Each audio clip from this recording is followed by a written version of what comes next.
Welcome to another episode of The Brand Called You, a podcast and podcast show that brings you leadership lessons, knowledge, experience, and wisdom from hundreds of successful individuals from around the world. I am your host, Ashutosh Garg, and today I'm delighted to welcome a very, very senior and accomplished mentor and coach, Nicole Heimann from Zurich, Switzerland. Nicole, welcome to the show. Thank you, Ash. I'm delighted to be here. Thank you. Nicole is the founder and co-CEO of Heimann, Cvetkovic and Partners, AG. She's a multiple award-winning executive coach. She's one of the 15 world-class mentors in 2021. She's been named among the top 20 learning professionals in 2020.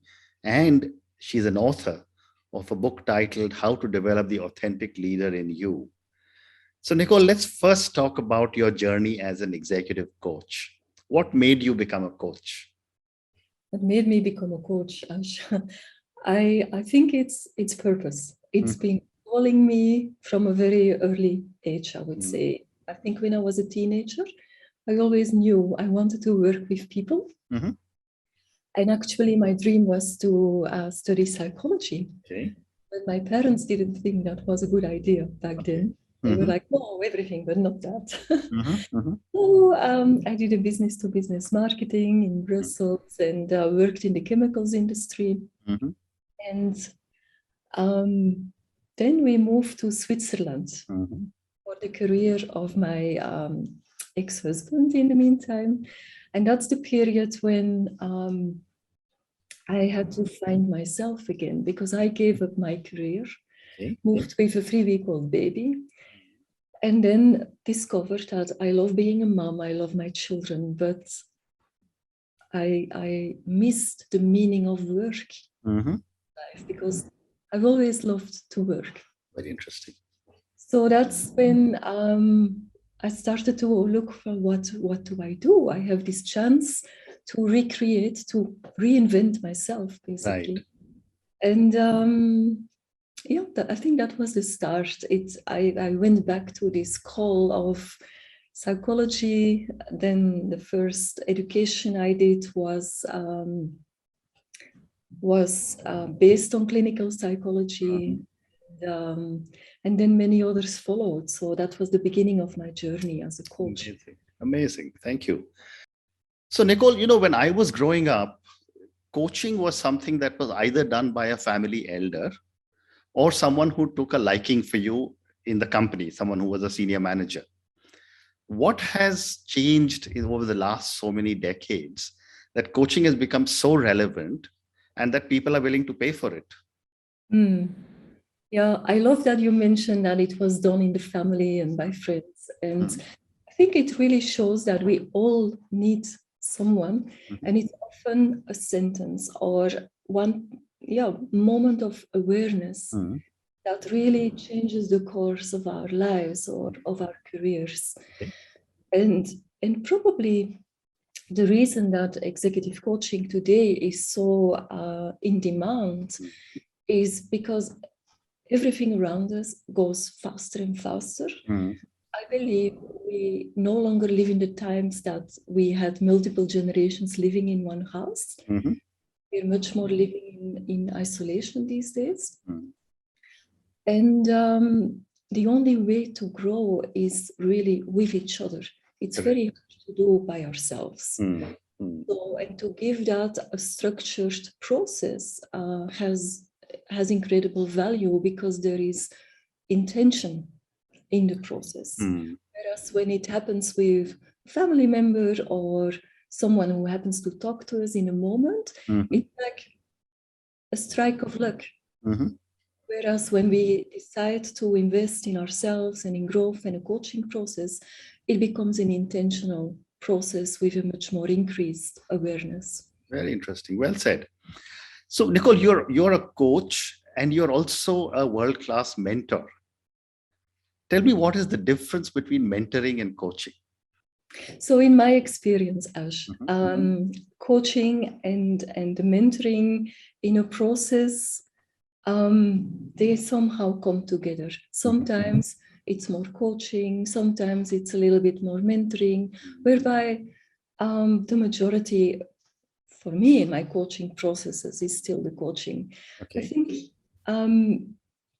mentoring is more like the giving advice. It's more sharing the own experience that we have made with employees or with our clients. Whereas coaching is really the process of facilitating that the client finds their own answers.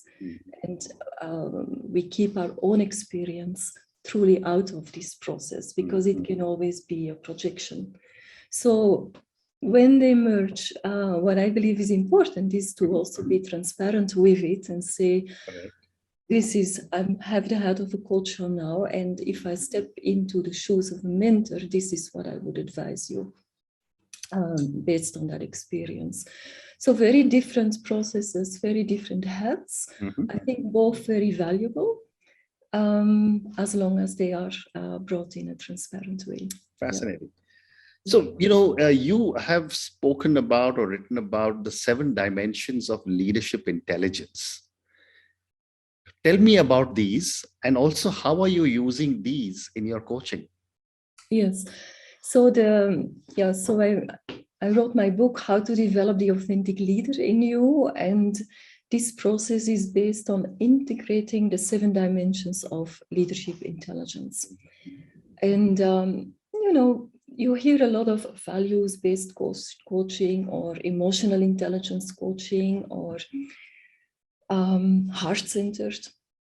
And I found that the process really is an integration process of 7 dimensions. And it starts also with the body, the physical dimension, because our presence is really in our body, and being aware of the body is incredibly important, also feeling our body. And at executive levels, often people do not even feel themselves anymore because they're so in their heads. And then, of course, the emotional intelligence, huge. Heart intelligence, listening to the heart and being aligned with the heart, body and mind, incredibly important. Then pragmatic intelligence. So really the pragmatic things, vision, strategy, and all of these are an important part of who we are as well. Then I integrate a lot of communication intelligence, because everywhere we work together, communication always poses its challenges. So how do we communicate authentically and really influentially and in our power? And in the latest years, the research of the neuroscience is really incredible, and integrating that dimension, understanding our brain, understanding what happens when we go in overwhelm, how do we get back to our prefrontal cortex, where all the cognitive thinking and clear thinking takes place, is an extremely valuable part of the process. And then my favorite probably is working with the consciousness intelligence of leaders, like who are you really, and what is your essence, and what happens when you start to give this essence more space.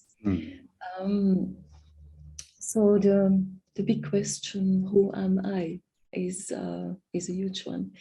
And it's really all these dimensions that come together for me in a coaching process that allow this process of authenticity, which really is becoming free of everything that holds us back, of ego parts that work against us, of false belief systems we carry inside us, and so much more.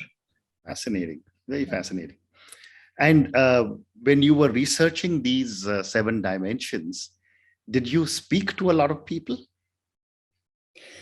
Yes, so one part is over all these years, I have been continuously investing in myself.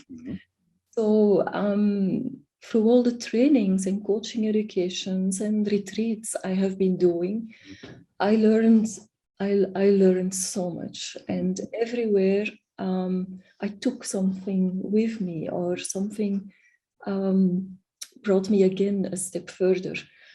So it's when I sat down and thought, well, how do I coach? What's really happening? I discovered in the process the 7 dimensions. And then I have been working with my clients very consciously. So, and it's a very powerful process of integration that happens. Correct. And would a leader have multiple dimensions of leadership? Yes, well, I think if we think in the 7 dimensions, they all blend together, if you like. Sure.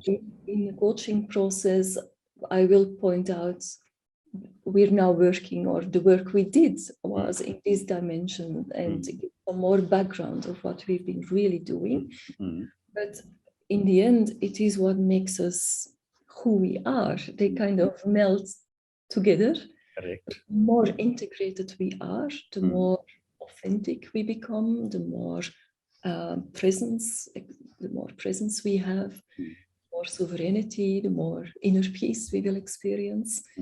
And I've noticed that it doesn't work when we work in 1 or 2 dimensions only. It's really because they're all connected. Correct. They are all connected. We cannot look at them separately. Very well said. And I'm mentioning this out of interest for you, that the dimensions of leadership are also mentioned in 5,000-6,000-year-old Hindu scriptures. And I will send you separately some more information on that. Thank you. But Nicole, tell me, we all talk about a good coach and how a coach works with their coachees. From a coachee perspective, how do they determine that I have a good coach? From the coachee's perspective, well, I think it's the experience of growth. And growth in the sense of they become more successful, more influential, and this is the main thing, also more happy, more people. And they feel the integration.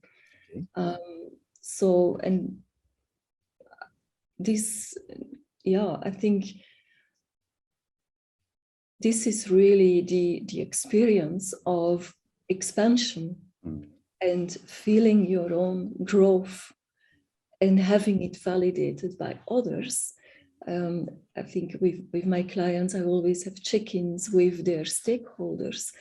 And when then they hear that people see the growth and formulate how they have grown and say, oh, I saw you doing this differently, and that's really awesome. That, of course, empowers the whole process. So integrating stakeholders in the process is always a very nice. Very interesting. Very interesting. So, Nicole, let's now move on to coaching for the young. I always say that the young people in the world, the millennials and the Gen Zs, are now coming into leadership roles in large organizations. And I think they are going to correct a world which my generation seems to have messed up completely. Yes. But I wanted to ask you, you work with so many different people as their coach. What are some of the areas that the young people, the millennials, the Gen Zs, need to be coached in? So, your perspective on what areas they should be coached in. If I had to pick a couple of areas, I would say coaching on influencing multiple generations. They are very, very connected to purpose, and they want leaders to have a mission, and that is great, and it sets free an incredible amount of energy. Where they can grow is how do they better engage and more powerfully engage the senior leaders in the processes, because there is typically a big gap. And to add on to that, I don't think it should be only the younger generations that need coaching there. Also, the senior leaders need coaching there to bridge that gap, because it's a very important one. One more question on coaching before I move to your book. you have worked across multiple cultures. Mhm. How does culture impact coaching? Yeah, this is an interesting question. So I've worked in Japan, in China, in the Middle East, the US, with many different cultures. My belief has always been that culture is not a boundary. I have always connected with people in every culture, from human to human, with respect for the cultures they live in. And so I believe if we have a belief like this, there are no boundaries of our culture. Okay. And we can be as effective with any culture. Okay. As much. Okay. It is when we start to believe that, oh, this culture is going to be difficult, or, it's here where we start to set ourselves up for failure. Very interesting. Yeah. Very interesting. So, Nicole, let me now move to your book, How to Develop the Authentic Leader in You. Tell me about your book.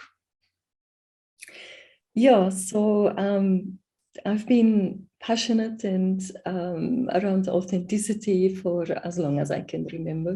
And it became really my angle in coaching, to coach people into their full authentic inner power. And that's what the book is really about. So it describes the whole process that I use. It also describes how can we get access to this inner power, and what is inner power? What is it? And it's these moments where we get access to our inner wisdom, to our creativity, and to these deep levels of trust. And a lot of people have cut themselves off of that part. I believe in leadership, we need leaders who are connected to inner wisdom, trust, creativity, because if we take decisions only from the rational mind, they might not be the wisest ones. So what you're saying is that your 7 dimensions of leadership are also a function of authentic leaders. Yes, definitely. So it's first starting through a process of awareness and focused attention. And then it's a process of integrating these 7 dimensions of leadership. And the more integrated we become, the more we become connected to our essence, to the part that is free of ego, saboteurs and wounds, etc. The more influential we become, the more at inner peace we become. And so it's not that we become free of ego parts. As a leader, I want to know, am I connected with my ego parts now? How can I shift to my more powerful parts? We can listen to the ego voices. I use them as an advisor or not. And we can listen to what our wisdom has to tell us, and then make balanced decisions. So it's really becoming aware of the complex human being we are, simple, straightforward way, and work with that, work with all these parts. Okay. And a leader who has overcome her or his ego, yes, and is operating from wisdom, will they be seen as strong leaders or weak leaders by their teams? Well, they will be much stronger. So why? Because when we go beyond the ego, we are more free, which means we will lead with more clarity. We will be able to set more boundaries, which are needed if we want a healthy work environment. And we will be more at peace because we are knowing we are doing what is right. So So when ego pops in, for instance, if, let's say, we have an ego part that wants to be liked by all other people, if I'm connected to that part as a leader, I will lose my clarity, I will lose my boundaries, I will not be seen as a strong leader. Okay. We also have other ego parts that want to take power, of course. Then we might be seen as tough, but not as authentically strong. Very interesting.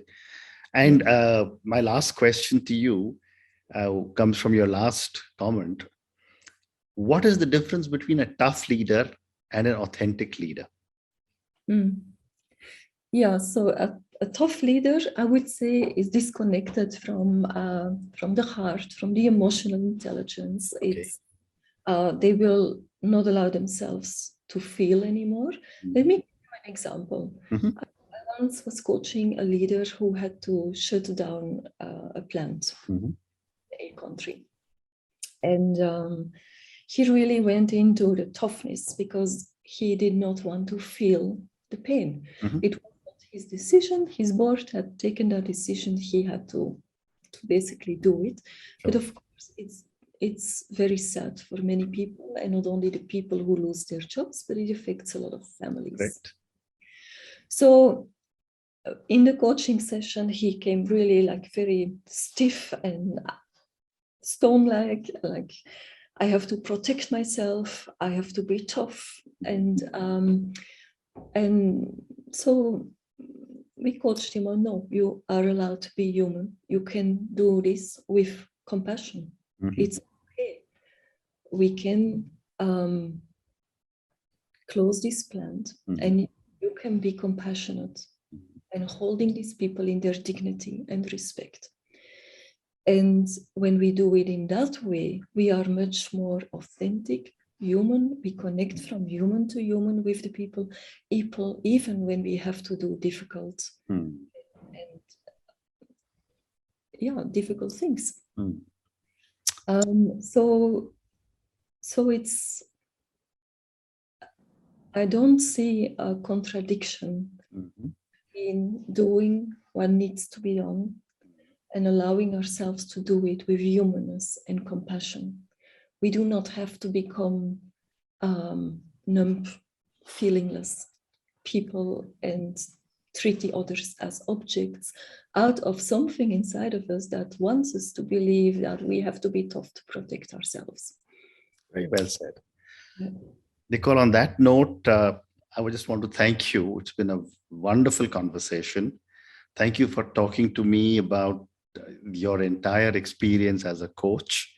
Thank you for talking to me about mentoring, about the 7 dimensions of leadership, and about your book, how to develop the authentic leader in you. So thank you again and good luck. Well, thank you. It's been a delight to be with you, Ash. And thank you very much. Thank you.